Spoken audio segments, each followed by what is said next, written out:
Un, deux. Je m'appelle Dantès Tai Liang. Tai Liang, c'est mon nom chinois. Tai, ça veut dire porter, comme on porte des lunettes ou on porte un chapeau. Et Liang, c'est tout ce qui est lumineux, la lumière, par exemple, les lumières qui sont ici sur la scène. J'ai appris le chinois à l'âge de 11 ans, à la fin des années 80, au début des années 90, où à l'époque, la majorité des Français, des Occidentaux, pensaient que le chinois, ça ne servait pas à grand-chose. Pourquoi j'ai voulu apprendre le chinois à cette époque? J'avais envie d'être différent, mais aussi parce que j'étais curieux. C'est la curiosité qui m'a poussé à apprendre le chinois. C'est vrai que le chinois, c'est très, très différent. Par exemple, on ne dit pas un ordinateur, on dit un cerveau électrique. On ne dit pas un train, on dit une voiture de feu. Et puis on ne dit pas un caméléon, on dit un dragon qui change de couleur. Alors c'est vrai que s'adapter à une nouvelle connaissance comme le chinois, c'est très particulier, et je l'ai fait par curiosité. On peut peut-être voir les 4 caractères, les idéogrammes, man, man, xue, xi, man, man, xue, xi, ça veut dire doucement, doucement, apprendre. Voilà, c'était le conseil, et c'est toujours le conseil que la culture chinoise porte, c'est d'apprendre doucement, d'apprendre avec tranquillité. S'adapter aux choses, s'adapter à une connaissance. Alors la première question que j'ai envie de vous poser cet après-midi, j'allais dire ce soir parce qu'il fait nuit, mais cet après-midi, est-ce que vous vous êtes adapté à une connaissance par curiosité? Puis par la suite, j'ai eu la chance, en l'an 2000, d'aller en Chine, à Shanghai. Et là, j'ai continué à choisir de m'adapter. Parce que c'est vrai que quand on arrive en Chine, et particulièrement à Shanghai, et particulièrement dans les années 2000, la vie là-bas, elle est vraiment très différente de ce qu'on connaît en France. Et j'avais 2 solutions. C'était soit de passer quelques mois, et puis de faire cet échange universitaire entre l'université Lyon 3 et puis l'université de Shanghai, ou alors j'avais la possibilité de m'adapter un petit peu plus, de choisir de m'adapter. Alors s'adapter à quoi? S'adapter déjà à la manière de penser, parce que la manière de penser chinoise et la manière de penser française, elle est vraiment différente. J'ai dû aussi m'adapter à la culture, évidemment. Et puis j'ai dû m'adapter à quelque chose peut-être qu'on n'imagine pas quand on est en France, et peut-être que ceux qui sont allés vivre à l'étranger le savent, mais c'est au rythme du pays. Parce qu'en l'an 2000, en Chine, tout va très vite. Il y a un développement économique incroyable. J'ai dû m'adapter à tout ça. Pourquoi j'ai fait ça? Je l'ai fait par passion. Passion pour la culture chinoise, passion pour cette langue, passion pour la vie que j'avais là-bas, et aussi passion pour ce que vous voyez ici, la musique. J'ai amené ma guitare aujourd'hui, et je me suis dit, moi qui aime effectivement la culture chinoise, qui aime voyager, qui aime aussi la musique, et qui aime composer des chansons, à l'époque, j'avais l'habitude de composer quelques chansons en français. Je vais vous chanter un exemple de titre que j'avais l'habitude de composer à l'époque. On était en l'an 2000, et puis en France, je faisais des chansons de ce style. Et si j'oubliais d'où je viens, si je n'en étais plus certain, juste pour une heure ou deux, déserter son rang, tromper ses dieux, et quand bien même l'on m'aime, en sortir indemne. Voilà, quelques accords de guitare. Merci. Quelques paroles en français, on aura tous compris. Je me suis dit, bon allez, je suis en Chine, on est en l'an 2000, je suis jeune, je crois que j'ai 22 ans à l'époque. Je préférais peut-être essayer de faire ça. 2000年我来到中国2000年我来到中国走遍了北京的长城天安门和故宫上海的外滩东方明珠让人美不胜数2000年我来到中国2000年我来到中国 qui veut dire je suis arrivé en Chine en l'an 2000.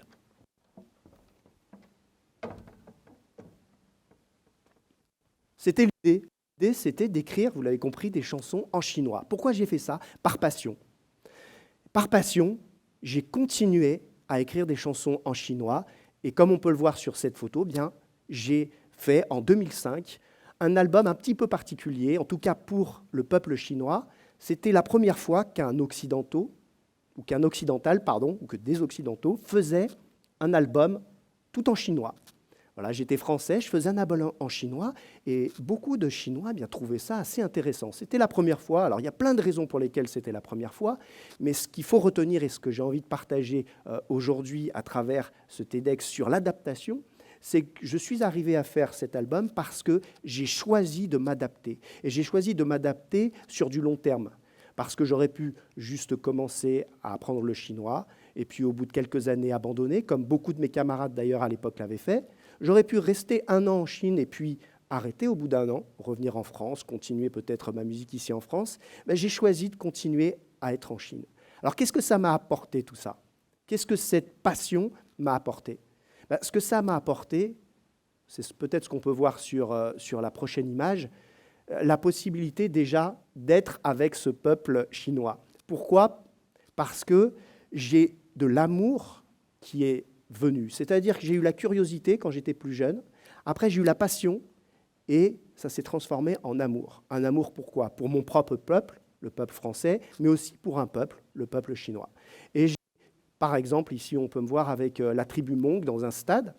Et j'ai eu l'occasion, en Chine, grâce à cette adaptation, eh bien, de pouvoir participer à des émissions de télévision. J'ai pu faire 400 concerts en Chine. J'ai pu aussi, bien entendu, me faire énormément d'amis. Et c'est en fait cette adaptation qui m'a aidé à atteindre ce qui était au début, on va dire, une passion, on a dit une curiosité, mais c'est devenu presque un objectif. J'ai atteint cet objectif. Alors la question que je pourrais vous poser encore aujourd'hui, c'est est-ce que par passion, vous vous êtes adapté pour une nouvelle vie?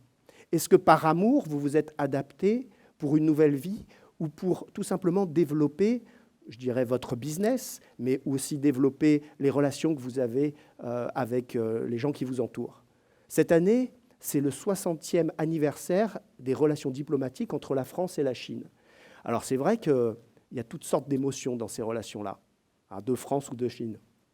Il y a un peu d'amour, il y a un peu de haine, il y a de l'incompréhension. Et en fait, cette adaptation, eh bien, c'est quelque chose qui doit se faire tout le temps. Ça fait 20 ans que je suis entre la France et la Chine. Eh bien, je dois toujours continuer à m'adapter. Je reviens de Chine, là, je suis en jet lag, comme on dit, avec le décalage horaire. Et aujourd'hui, là, tout de suite, je dois m'adapter aussi à cet aspect temporel, atemporel, qui me fait justement qui me donne un petit peu de difficulté pour présenter ce TED Talk. Mais je suis très content d'être ici. Alors, pendant toutes ces années en Chine, que ce soit mes amis chinois ou les médias, ils me posaient toujours la même question, en tout cas très souvent la même question. Mais pourquoi tu vis en Chine, toi qui es français, pourquoi, entre guillemets, tu ne restes pas en France et tu ne vis pas ta vie en France? Pourquoi tu as choisi de t'adapter? Parce que c'est quand même pas évident. La mentalité, la manière de parler, peut-être aussi la nourriture, quelquefois on aime bien manger français. Alors plutôt que de répondre en faisant une interview comme ça, d'une manière entre guillemets froide, eh bien j'ai composé une chanson. Alors c'est une chanson en chinois, mais peut-être après avoir écouté ce titre, même si vous ne comprenez pas les paroles, vous comprendrez un petit peu mieux pourquoi il a fallu pour moi m'adapter et en quoi l'adaptation, c'était presque une survie pour le français qui écrit et chante en chinois. Quand j'étais enfant, j'imaginais qu'un jour j'irais vivre en Chine. Quand je suis devenu étudiant, un petit peu comme la majorité d'entre vous ici, je suis devenu un Français qui vivait en Chine. Et puis, maintenant, je suis un Français de Chine. Ce titre s'appelle « 中国的法国人».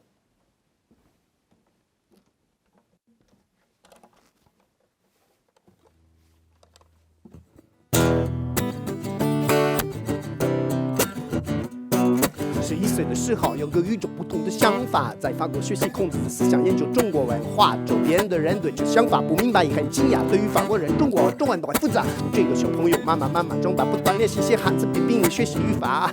虽然好玩，确实不容易啊，没有机会和地道的中国人讲话。老师和父母说，长大了可以去看 China。7年的时间只能重塑半电影和音乐中在想，闭上眼睛去想象中国的模样。我是要去中国的法国人，中国的法国人，中国的法国人，要去中国的法国人。Ah oui, vous entendez bien du rap en chinois. 17岁那年，终于来到北京，带着虔诚。我经验天南门胡同长征，北大后海往附近古城，感动中国人用热情和真诚好客。欢迎来到北京，欢迎来到中国，这片土地让我一见倾心，想在这里生活，让越来越多的人可以听到我的音乐创作。我尝试写中文歌，周围的人觉得有这样的想法真是不可多得。唱片公司愿意见我，媒体就问我，那你喜不喜欢中国？录唱片得采访、演出、表演、点唱，我日常生活就充斥的。Alors on peut chanter ensemble si vous êtes adapté au refrain. 3、4，中国的法国人，中国的法国人，中国的法国人，要去中国的法国人，中国的法国人，中国的法国人，中国的法国人，我是中国的法国人。谢谢 ，Merci à tous， merci。